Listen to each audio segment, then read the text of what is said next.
Hello दोस्तों, welcome back to my channel. आज हम पढ़ेंगे यूजीसी नेट में प्रस्तावित माधवराव सप्रे की कहानी एक टोकरी भर मिट्टी। चलो स्टार्ट करते हैं।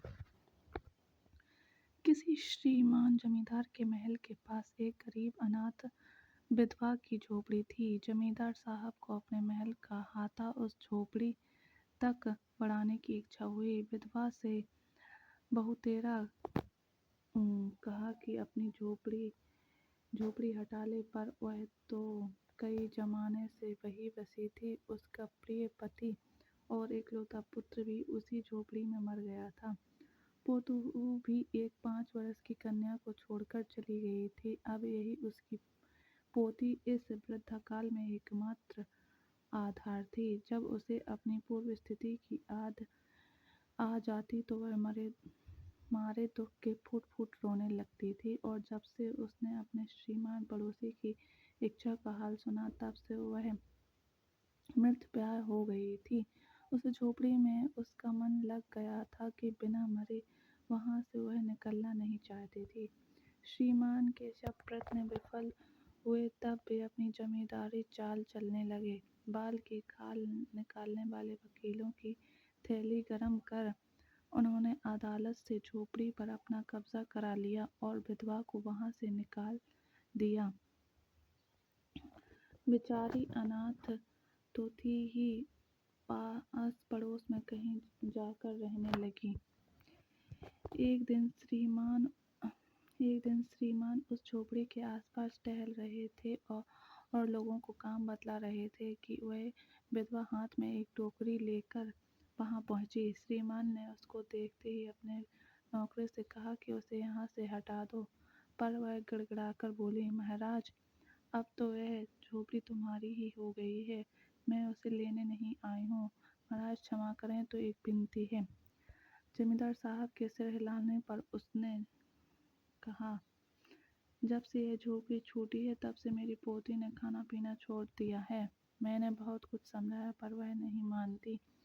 यही कहा करती है कि अपने घर चल, वही रोटी खाऊंगी। अब मैंने यह सोचा है कि इस झोपड़ी में से एक टोकरी भर मिट्टी लेकर उसी का चूल्हा बनाकर रोटी पकाऊंगी। इससे भरोसा है कि वह रोटी खाने लगेगी। महाराज, कृपा करके आज्ञा दीजिए तो इस टोकरी में मिट्टी ले आऊं। श्रीमान ने आज्ञा दे दी।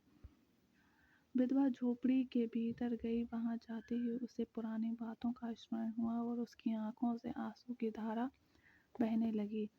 अपने आंतरिक दुख को किसी तरह संभाल कर उसने अपनी टोकरी मिट्टी से भर ली और हाथ से उठाकर बाहर ले आई। फिर हाथ जोड़कर श्रीमान से प्रार्थना करने लगी, महाराज, कृपा करके इस टोकरी को जरा हाथ लगाइए, जिससे कि मैं उसे अपने सिर पर धर लूं।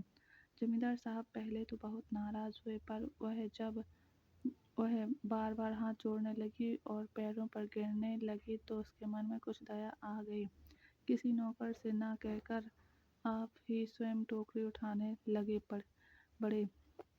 जो ही टोकरी को हाथ लगाकर ऊपर उठाने लगे, त्यों ही देखा कि यह काम उनकी शक्ति से बाहर है। फिर तो उन्होंने अपनी सब ताकत लगाकर टोकरी को उठाना चाहा, पर जिस स्थान पर टोकरी रखी थी वहां से वह एक हाथ भी ऊंची न उठी। वह लज्जित होकर कहने लगे, नहीं, यह टोकरी हमसे ना उठाई जाएगी।